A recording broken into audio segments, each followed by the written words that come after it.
Welcome back to Half A Hot Rods. If you're new here, I'm just a regular guy who's figuring out that there's bugs out here trying to get me. Actually, what I'm trying to figure out is how to have a good time with these old cars and trucks with little to no knowledge, money, time, or budget. And we're doing it, okay? So come on along as we figure this stuff out. This is my 57 Chevy truck, which is actually a 57 body on a 97 chassis. So it has a fuel-injected big block and a 5-speed. And it's been over a month since I've been able to work on it. Multiple different things going on. Got my oldest son married off, and we had a bunch of stuff to do to get ready for that. So that took precedence over truck stuff. But we're back on it today, and we're going to kind of walk around it and go over where we're at on it to bring you guys up to date, and also to help me remember where I need to be and what needs to go next, because I've got a bunch of stuff on it that's maybe halfway done, which is a challenge. So here we go, let's take a look. Well, we do have an exploded rear end in it, and that is being replaced with this guy, which I've done most of the brake work on, actually all the brake work on. It's all cleaned up, almost ready for paint. But we need to put a couple more bearings in the middle and do some more cleaning because there's some rust in there I couldn't get to from the outside. So need to clean up and replace a couple bearings inside that diff before it's ready to go in. I had this front grille and valance and everything off to straighten it out, and had to replace a bunch of rusty bolts. Well, there's like 3 bolts holding that in there. I have the bolts, I just haven't got them put in yet. So we've got that to do. The cooling system, I have the radiator figured out. I got some adapters, an adapter to make those hoses work together. I got the right bottom hose to put on it after I cut it down. I've got my brackets all made. Just need to finish putting the radiator in. But before I can do that, I need to get a fan for it, because it's going to have to be a pusher fan mounted on the front side because the back side has almost no room. Still trying to decide whether I'm going to go junkyard scavenging or just order a 16-inch pusher that's like 3,000 CFM off the internet and do that. We need to, it's easier to see on this side, we have no inner fender wells. We don't have them on either side. And we need to get those put in so that we can mount all the stuff. The fuse box, the computer, whatever that thing is, and then work on hooking lights up. The front clip is completely mounted and ready to go. We do not have a front bumper on it. I intend to use the stock 57 bumper and just modify the brackets. I've got that outside, so we'll get that done. Drive lines, I just need to put the drive line back in it. I thought this other one might be enough different that it would work if I wanted to extend the wheelbase, because I was considering that briefly. I'm not going to do that now. Alright, inside we have a wiring mess. A lot of it's labeled, a lot of it's not. That just needs to be kind of tidied up, tied out of the way. I've got a lot of finish work to do on the inside. That emergency brake pedal is not mounted, so I need some more sheet metal work in there. Need to kind of get it tied up out of the way. I don't know whether I'm going to do it yet or not. I'm considering using the wasps in there. That's great. I'm considering using the OBS gauge cluster just temporarily, seeing if I can stuff it in there behind the hole where the factory one is, behind this guy. So we need to consider that and decide what we're doing. Like I said, tidy up all this wiring, get real grounds on it instead of vice grips. Yeah, because the goal is to get this running and driving so I can make it street worthy, and then we'll work on all the finish work once I'm actually enjoying it already. We've still got some rust repair and stuff to do, but we're not going to worry about that yet. One of the big obstacles is the bed, but before I can do the bed, I want to do the rear end. And before I can do the bed, I want to strip as much rust off here as possible, and then paint the chassis. So that all looks nice. The bed is over there. We've got a short bed for it. That's what came with it. This is an original short bed truck. And, you know, everybody cuts down their long beds and turns them into short beds. This was a long bed chassis. There's a real good chance that I'm going to stretch a short bed. That's all I'm going to say about it for now. So, yeah, we need to probably work on the rear end first, but I'm also on the hunt for tires. So in order to be ready for tires, it's easier to paint the wheels with the old tires on them. Then I don't have to mask. So I probably need to paint some wheels. I need to paint some wheels, and I need to get the rear end stuff done in that so I can get it under the truck. And then once that's done, if I get the rear end of under the truck, we can get tires put on it, and then we can build our custom bed to match the width of the tires and wheels on the axle. You see, it's hard to see the 3 steps in front of you that you got. But anyway, I think what we're going to do is tear into this rear end, or maybe we'll paint the wheels. Or the mud flap. Wheels or rear end? Wheels? Rear end. He's no help. He didn't talk at all. This rear end is interesting in and of itself. The 14 bolt doesn't use shims. It's got, these are like dial adjusters. So you take this bolt out, one of these turns one way, the other one turns the other way, and they move in and out to adjust where the ring gear sits. So since I'm not changing gears or anything, I'm hoping that I can loosen this up enough to get them out, change the bearings on the ends, clean everything up real good, put it back together, turn it back in the same number that I turned it out to loosen it, and everything will be okay. Think that'll work? I don't know. But I think we're going to find out.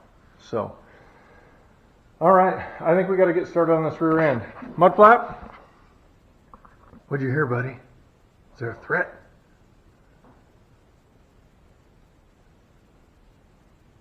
Should we get started on this rear? Or should we paint wheels? I think he really wants to paint because then you get to see what you did. But I think the rear end is a higher priority and also more likely to be a pain in the butt for us. So that's called foreshadowing. May as well dig into it first. All right, let's see where we get.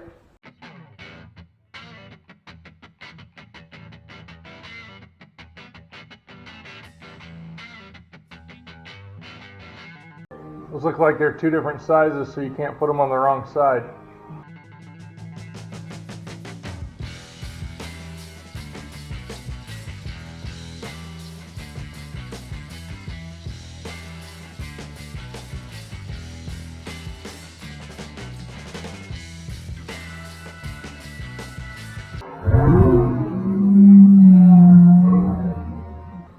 I think we're burning out the demons in here. I got a little more brake clean in there than I thought. Probably don't want to let that burn very long. It'll probably destroy my new seal.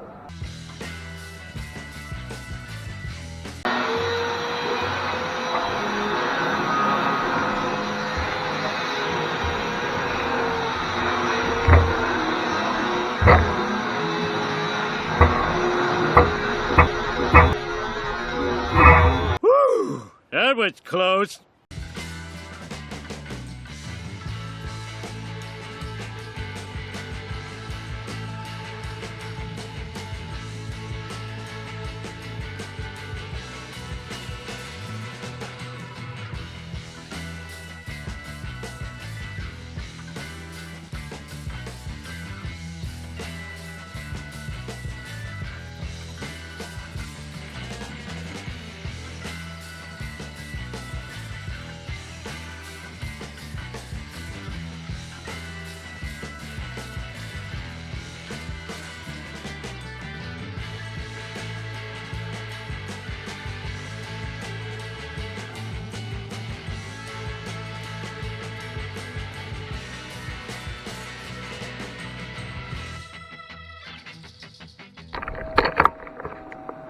Okay, I'm back after my little break, and part of the reason I had to stop is because I needed to go back and see.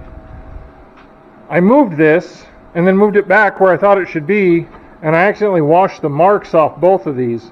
So I had to confirm I actually did get it back in the right spot, and we'll remark both of those.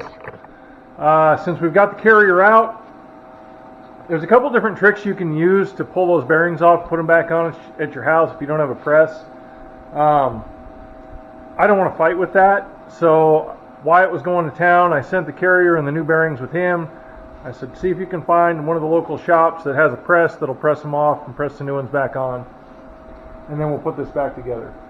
Just to be clear, this is not the right way to do this. I'm just going to jam it back together, put it back where it was, and hope for the best. I may recheck the mesh of the pinion gear. This guy back here and the ring gear that we took out.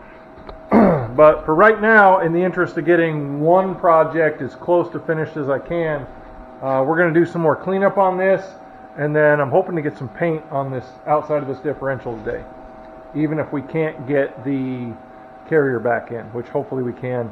I just have limited time today before I have to go do other stuff. So let's get some cleaning done, and then maybe some painting, and then hopefully Wyatt can get somebody to press those bearings. Here we go. I also noticed that I was jiggling the camera like crazy when I was moving the table and doing stuff here, so we're going to try mounting it somewhere else. So yeah, here we go, and we're almost out of, that one's empty. We're almost out of brake clean.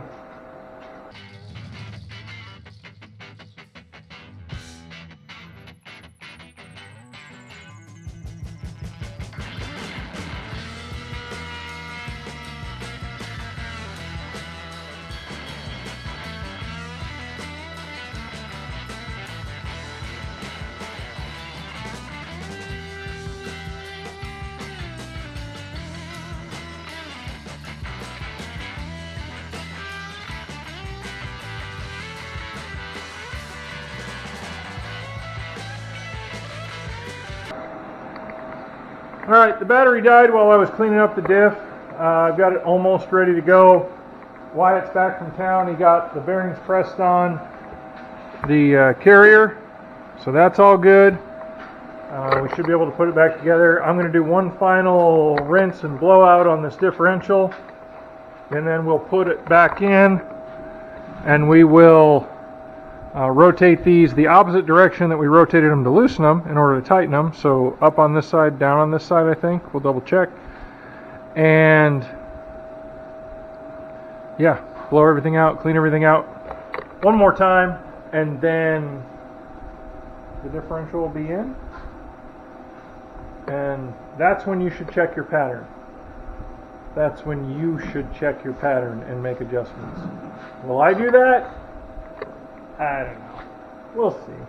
We'll see how loosey-goosey it feels, or if it looks way out of whack. And we'll go from there. So, alright, a little more cleaning, put it together, and then we'll see where we're at.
Oh no, not again.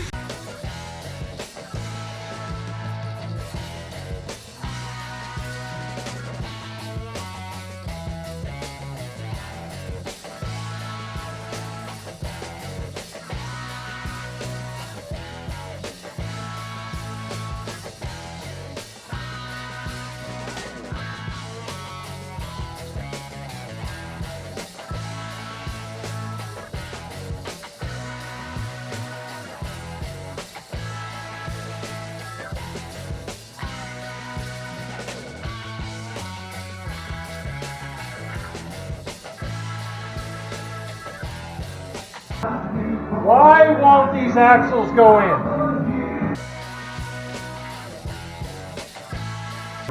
These axle shafts, while I had the ring gear carrier out, I put both of them in it, and they just slip right in. Now that everything's back together, they won't go. Doesn't make any sense. I can't take it anymore. No, no, no, no, no, no, no. No, no, no. No. No, no. Nope. Almost lost my cool there.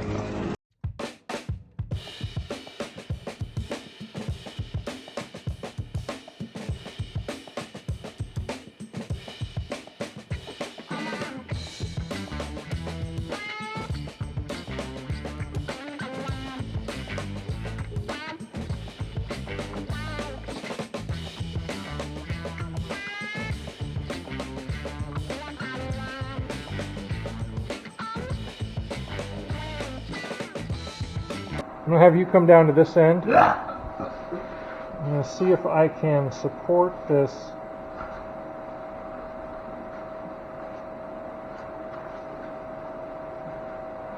I don't know if I can.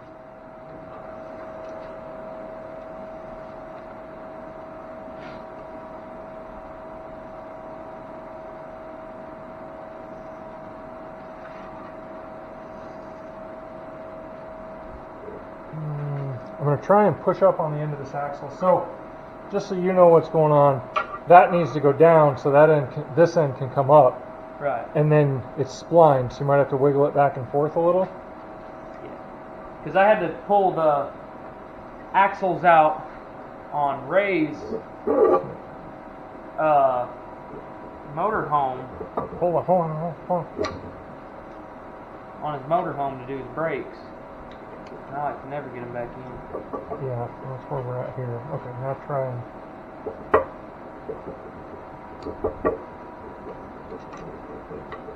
I don't know why they're being such a fight, but I can't get anything, I can't get in there to push up on it. I was hoping to do.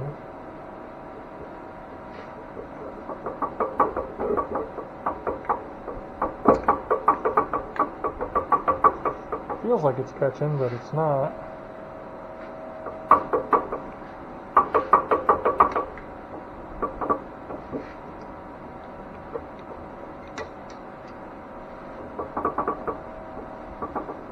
And this is the end that end I can get really close and then just give it a tap and it goes. But that end, even beating on it, doesn't want to go for some reason. Even though when I stand it on end up here, shunk, all the way in.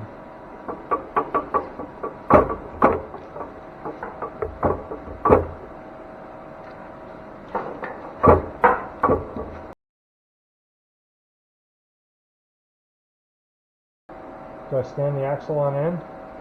The whole fucking axle? Yeah. That's how it went in before. Because then you don't have this trying to droop here. You can. That's a heavy stand up on it. That's what I'm saying. That's why I don't want to do it. But get the angle of the dangle correct that way. Seems ridiculous to me, but I don't know nothing about nothing. I don't know nothing about nothing. He speaks the truth.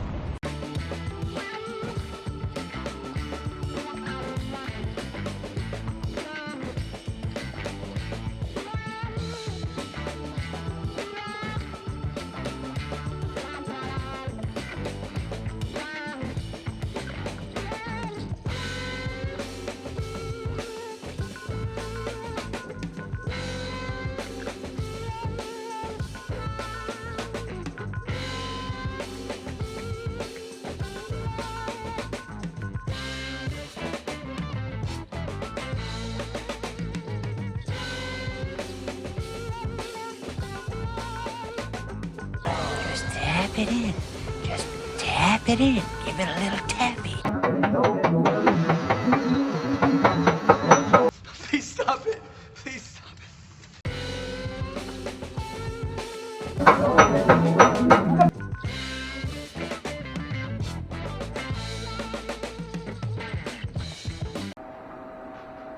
I don't know what I'm doing. We're going to take a break and see if I can figure it out.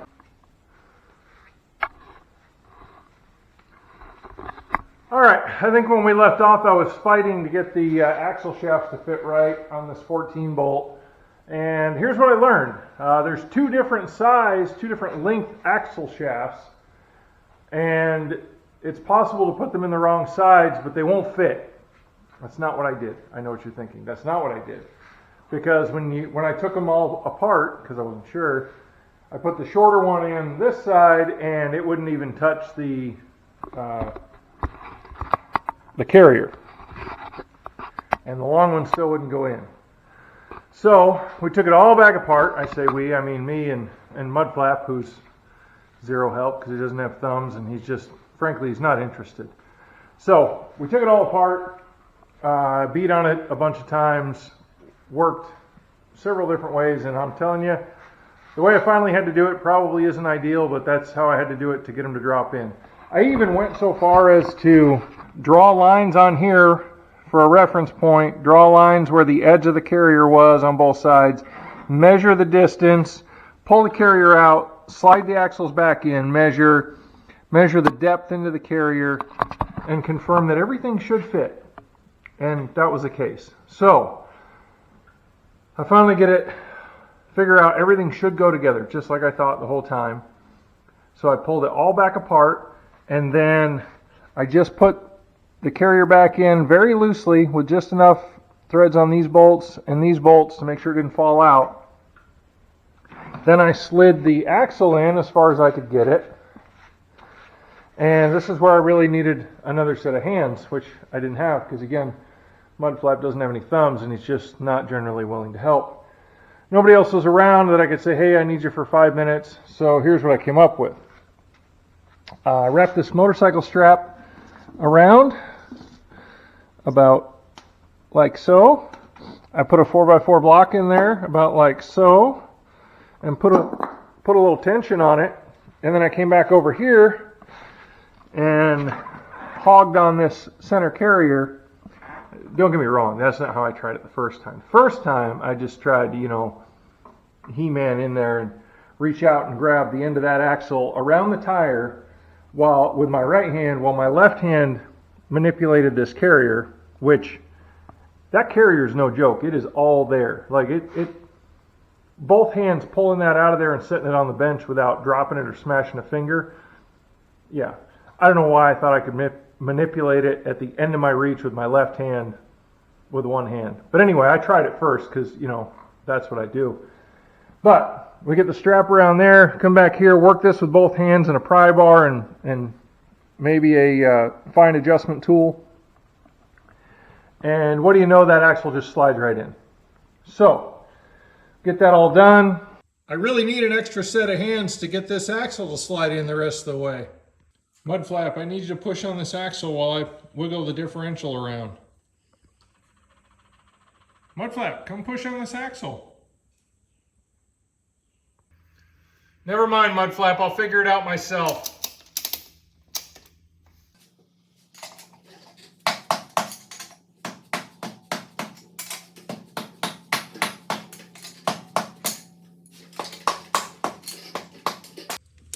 All I needed was a little help. Went and watched a video on how to set up the ring gear as far as depth and lash and all that. I don't have a lash indicator dial tool thing, so I set it to 0 lash and tried to rotate it, and it wouldn't rotate all the way around, so I backed it off just a little bit more. And again, these guys with the little holes in them on both sides, they screw in and out, so you can slide it this way or slide it this way to improve the relationship and tighten it up with the gear on the pinion as this comes through here and meshes with the ring gear. So I'm not going to give you a tutorial on how to do that because I don't want to lead you down the wrong road, but I got it as close as I think I can get it with my skills and my tools, and we're just going to see what happens.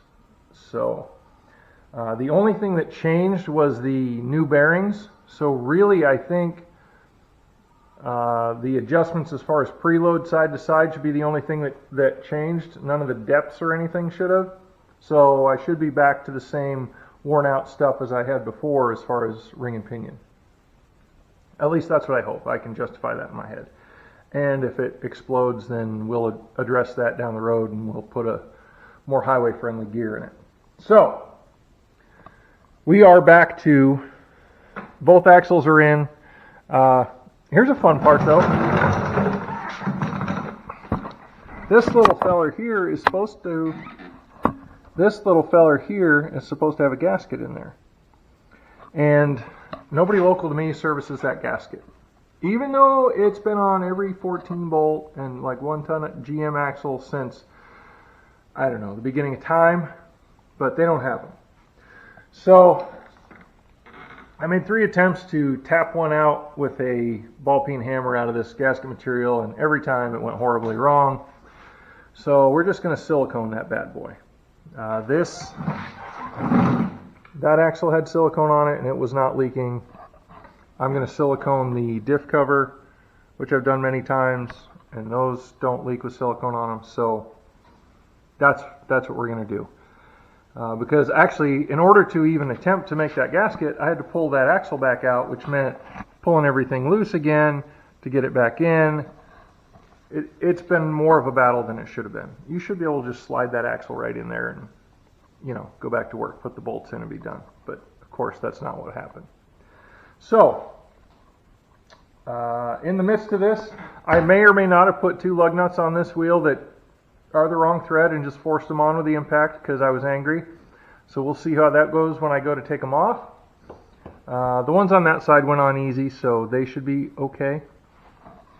And somewhere in the middle of that, I may have taken a break to go get some tires off Craigslist. Showing my age. I may or may not have taken a break to go get some tires off Marketplace. So now I have most of what I need to put tires on the ground, which is one of the biggest expenses and what I was worried about getting this thing on the road. So let's see if we can get the axle siliconed and bolted down, the wheels off, and get some paint on this and make it pretty. And if I can do that for this week, then I'll be happy. That'll be finished project. This is one of those situations where I probably wouldn't have had near as much trouble had I not torn it apart and started this project. It's been months now since I started doing brakes and bearings, and everything kind of snowballed, and it's all been kept in one place, but you can see that my organization system is it may have a little bitty flaw. So let's get back to work and see what we can get done. Mudflap, are you going to help today, or are you just going to be a bum? Bum? Okay, bum it is.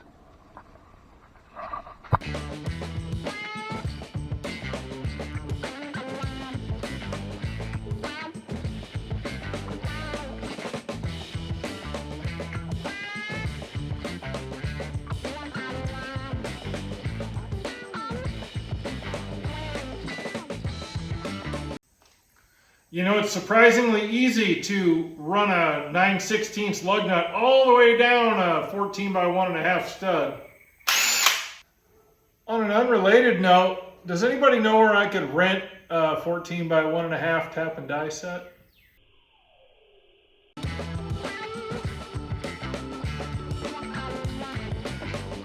You were born, just pay bills and die. The shack, the crick in the back. Just one to hold, don't need that rich man's gold.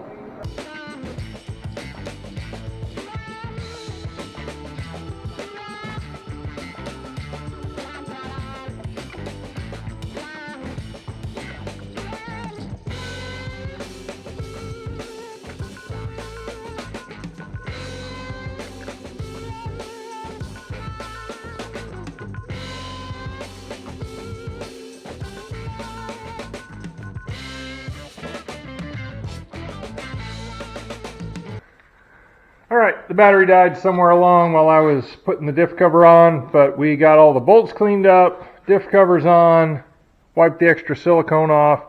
Now we're going to paint. We're going to paint both drums, let them dry while I paint the top of this, and then we'll put wheels on it, and then we'll flip it over and paint the bottom of it, and then it'll be ready to go in the truck. So hopefully that's all we do with the rear axle, is just put it in the truck after that. Here we go. And what are we going to use to paint this guy? Rust-Oleum Farm and Implement. I've used it before for frames and stuff. You can roll it on, you can spray it on. We're going to brush it on because of all the nooks and crannies. This stuff dries good. It actually looks good brushed on, so that's the way we're going.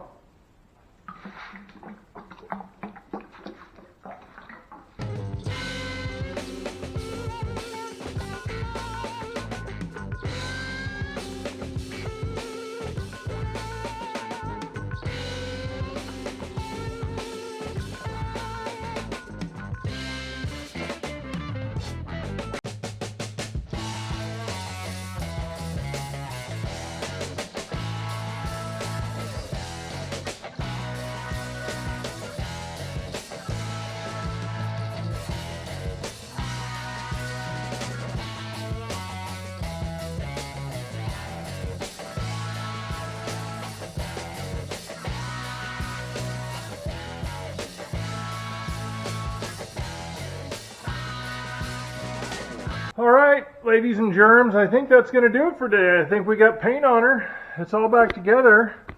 And yes, I brush painted this entire thing with a 2-inch brush and a 1-inch brush. And part of the reason is I'm cheap. It would be much faster to spray it.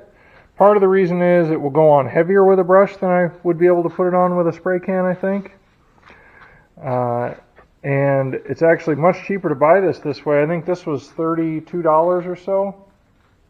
And I've done front suspension, that differential, and I think I've still got plenty to do the rest of the frame. So, yeah, this is all back together. I've got it just on wheels so I could roll it around and flip it over and paint the underside. And it's not perfect. It's not meant to be. I'm not going to put mirrors under this truck when I take it to a car show. I just want the rear end to kind of disappear into the background, and painting it black is a good way to do that. So the next step is putting it under the truck. No, the next step better be cleaning up my colossal mess here, and then we can put it back under the truck and see where we're at for the rest of this stuff that's going. I started digging down in here to get to the bottom of the U-bolts and get stuff in there to loosen them up, a little bit of PB Blaster, and the threads are actually rusted away on them, so I'm just going to cut them when the time comes, and we'll get some new ones. They're on order. They're coming. So yeah, this rear end has been the bane of my existence for a couple of months now, off and on, and I'm glad to have it at least back together in one piece. Whether it'll work the way it's supposed to or not, it looks like it should, but time will tell. Once we get it under the truck, we'll fill it up with fluid. Yeah, still got a lot of stuff to finish up here, but that's one thing that I can mark all the way off the list. I'm getting tired of having so many projects partway through, halfway done, not finished, that kind of stuff. So if you like what we're doing, come back, check out some of the other videos on the 57, on the Omega, on the Bel Air. There's a lot of square body truck videos. We like those too. If you like what we're doing, click like and subscribe, and come back and see us again. As always, I appreciate you watching. Remember, if I can do it, you can do it. We'll see you next time.